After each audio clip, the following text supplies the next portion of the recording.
What does your favorite Arcane character say about you according to a psychology graduate student?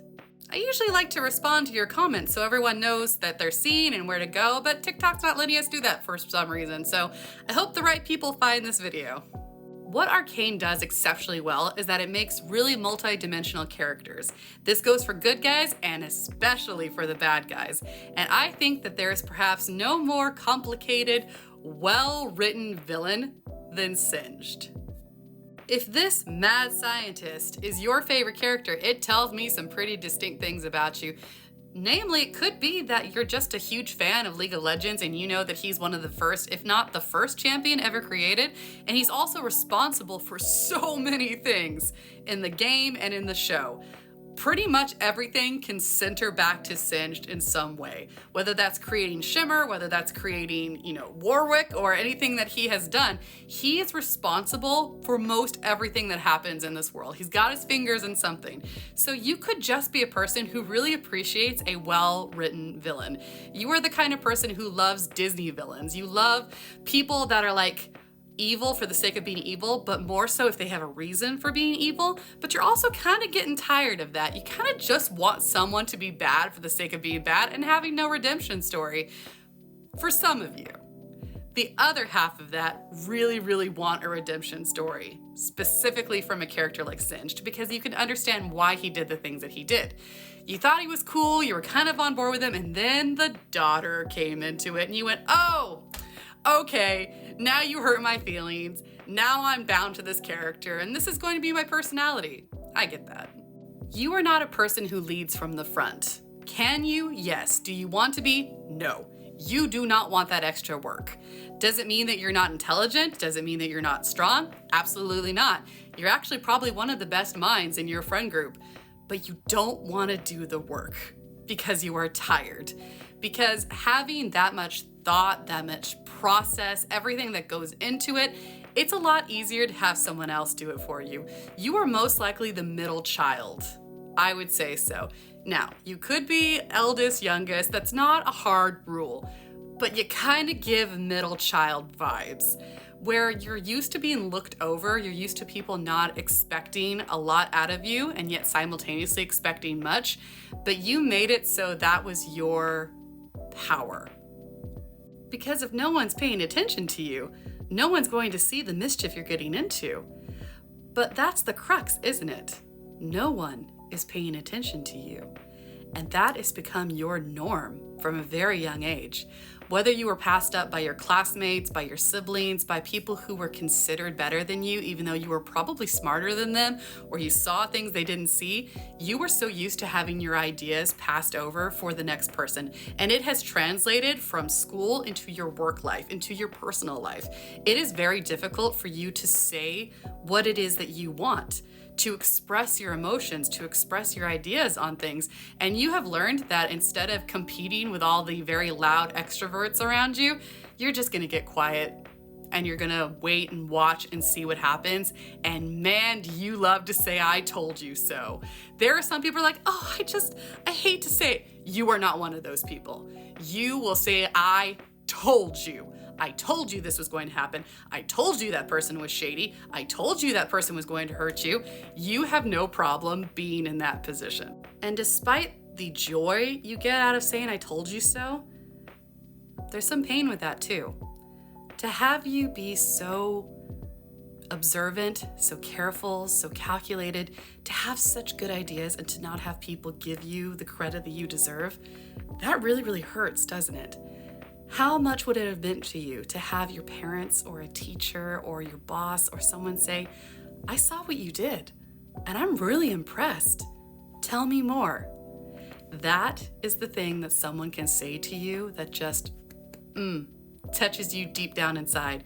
When you have an idea and you start to get excited and you want to talk about it, but you are afraid because of past experiences where people are going to get bored with you and their eyes glaze over, and someone says, tell me more.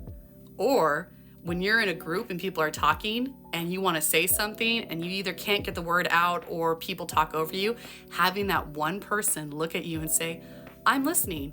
You were saying?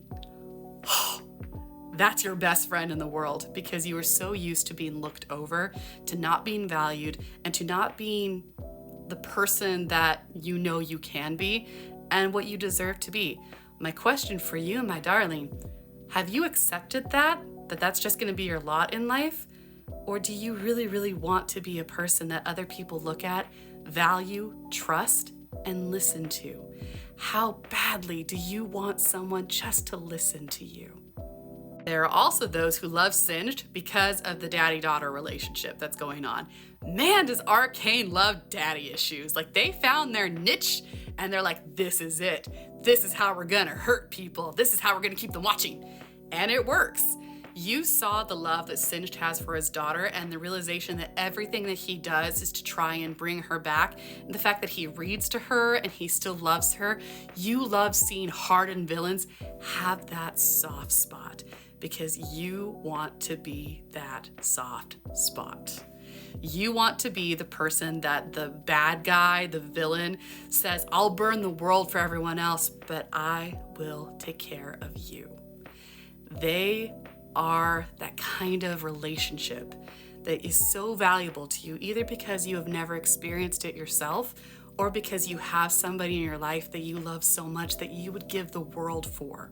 You understand Singed, and you either want that kind of devotion or you want to give it to somebody else.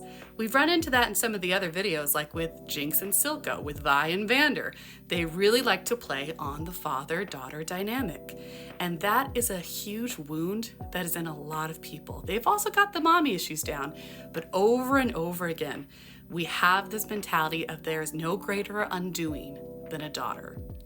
That is not saying that there's anything wrong with being the daughter, but the fact that they would sacrifice everything for you says so much to that wounded part of your soul. I'm gonna go out on a limb and say that you like animals better than people. That if you were to go to a party, and now that means if you're going to go to said party, that's a big if. But if you do, you're not going to mingle with people you don't know. You're gonna find the dog or the cat and you're beeline gonna go for the animal. You're going to sit there and that's where you will remain for the entire night. You are so much more comfortable with animals than people, especially people that you don't know. Now, you can have a small group of friends, and when that shell comes out from you, you're actually really talkative and you have a lot to say and you really care about the people in your life, but you have all of these walls up because you have been in a position where people have not respected you. They have not cared about what you had to say, or they've mocked you. You were either the really smart kid or you were kind of the weird kid. You were the kid that would put together things like leaves and sticks and mud and rose petals and make potions or make, magical elixirs or perfumes or something. You had a rich fantasy world as a kid and you didn't quite grow up the same rate as everybody else.